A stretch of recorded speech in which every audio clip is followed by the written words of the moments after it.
നമസ്കാരം. മറ്റൊരു വേനൽക്കാലവും കൂടി കടന്നു പോവുകയാണ്. അന്തരീക്ഷത്തിലെ താപനില ഉയർന്നു വരികയാണ്.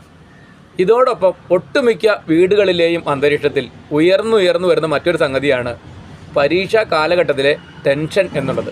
കാരണം ഈ വേനൽക്കാലം നമ്മുടെ സ്കൂൾ വിദ്യാർത്ഥികൾക്ക് പരീക്ഷാ സമയമാണ്.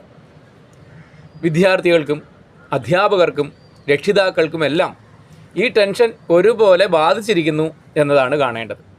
അവിടെ രക്ഷിതാക്കൾ ശ്രദ്ധിച്ചിരിക്കേണ്ട ചില കാര്യങ്ങളെക്കുറിച്ച് മുമ്പൊരു വീഡിയോ ചെയ്തിരുന്നു. നിങ്ങളെല്ലാവരും അത് കണ്ടു കാണും എന്ന് വിശ്വസിക്കുന്നു. ഇനി ക്വസ്റ്റ്യൻ പേപ്പർ കയ്യിൽ കിട്ടുമ്പോൾ പരീക്ഷാ ഹാളിൽ ഒരു വിദ്യാർത്ഥി ശ്രദ്ധിച്ചിരിക്കേണ്ട ചില കാര്യത്തെക്കുറിച്ചാണ് ഇന്ന് പറഞ്ഞു വയ്ക്കുന്നത്. ഇത് പറയുന്നത് എൻ്റെ അനുഭവത്തിൻ്റെ വെളിച്ചത്തിൽ മാത്രമാണ്. അതുകൊണ്ട് തന്നെ ഇത് എല്ലാവർക്കും ഒരേപോലെ ബാധകമാവണമെന്നില്ല എന്നും കൂടി പറഞ്ഞു വയ്ക്കട്ടെ. പുതിയ രീതികളനുസരിച്ച് നമുക്ക് പരീക്ഷ എഴുതി തുടങ്ങുന്നതിന് കുറച്ച് സമയം മുമ്പ് തന്നെ ചോദ്യപേപ്പർ തരും.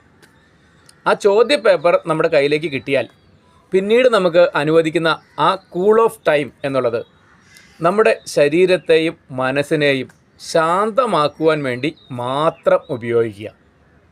എന്നാൽ പല സ്ഥലത്തും നിർദ്ദേശങ്ങൾ കൊടുക്കുന്നുണ്ട്. ആ സമയത്ത് നമ്മൾ ക്വസ്റ്റ്യൻ പേപ്പറിലൂടെ കണ്ണോടിക്കുക, എല്ലാ ക്വസ്റ്റ്യനും ഒന്ന് പരിശോധിക്കുക. എൻ്റെ അനുഭവത്തിൻ്റെ വെളിച്ചത്തിൽ എന്ന് ആവർത്തിച്ച് ഞാൻ പറയട്ടെ, ഒരിക്കലും അത് ചെയ്യരുത്.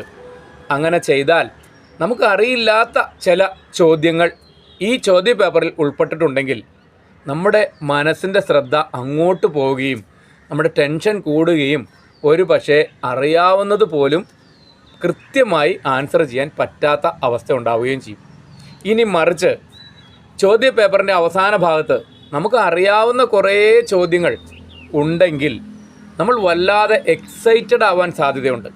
അപ്പോൾ നമുക്ക് കുറച്ചറിയാവുന്ന അല്ലെങ്കിൽ ശ്രമിച്ചാൽ എഴുതാവുന്ന ചില ചോദ്യങ്ങളുടെ ഉത്തരങ്ങളിലേക്ക് ശ്രമിക്കാൻ നമുക്ക് സാധിക്കാതെ വരും. കാരണം ഈ അവസാനത്തെ ചോദ്യങ്ങളുടെ ഉത്തരം മുഴുവൻ നമുക്ക് അറിയാമെന്നുള്ള എക്സൈറ്റ്മെൻറ്റ് ഈ ചിന്തകളെ കീഴടക്കുവാനുള്ള സാധ്യതയുണ്ട്. അതുകൊണ്ട് പ്രിയപ്പെട്ട വിദ്യാർത്ഥികളെ നിങ്ങൾ ശ്രദ്ധിക്കുക.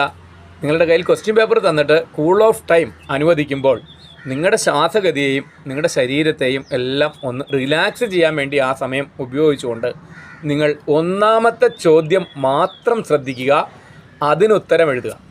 അത് ഉത്തരം എഴുതി തീർന്നാൽ നിങ്ങൾ രണ്ടാമത്തെ ചോദ്യം ശ്രദ്ധിക്കുക.